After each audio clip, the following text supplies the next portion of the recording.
what's up mga kahari, no? Ngayon binili natin ng swing arm si si Basura. Ayan.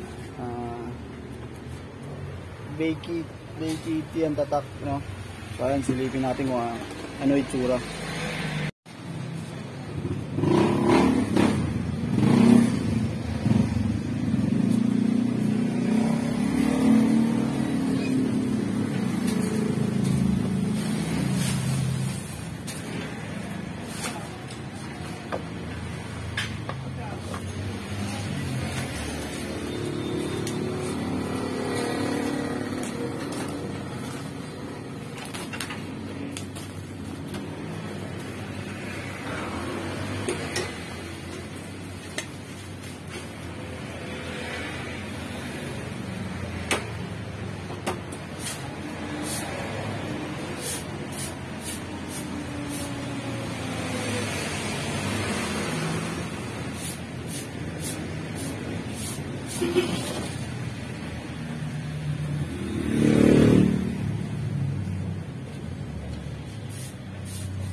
So ayan mga kahari, no, yun yung swing arm na nabili natin.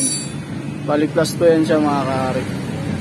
Ayan, hintayin na lang natin si Basura. So ayan na, dumating na si Basura. So ayan na mga kahari, dito na si Basura, no. Ayan, ikakabit na natin yung swing arm. Ayan kay Basura. Sa tara.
So ayan mga ka-ari, nagagayin natin yung swing arm ni Basura, no?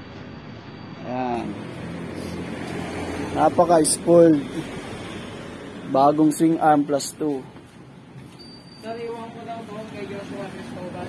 Yes sir, iwan mo lang. Good morning. Salamat.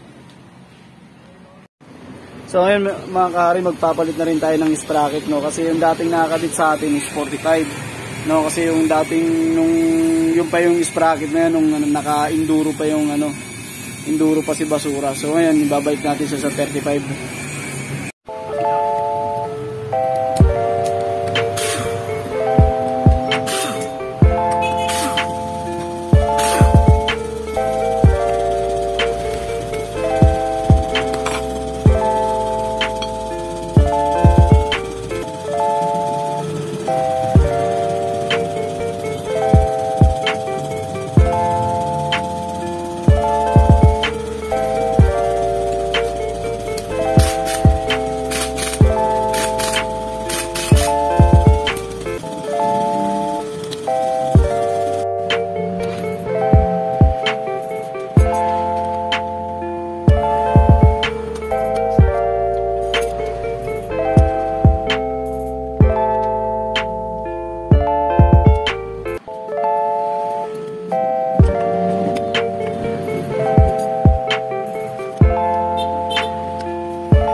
So yung mga kahari, no, hindi po talaga may iwasang gumamit tayo ng washer dito, no, kasi medyo malapad talaga yung mga ganitong swing arm, no, yung mga plus 2. So obligado talaga tayo maglalagay tayo ng washer para mahabol natin yung pinaka-gap ng swing arm, no.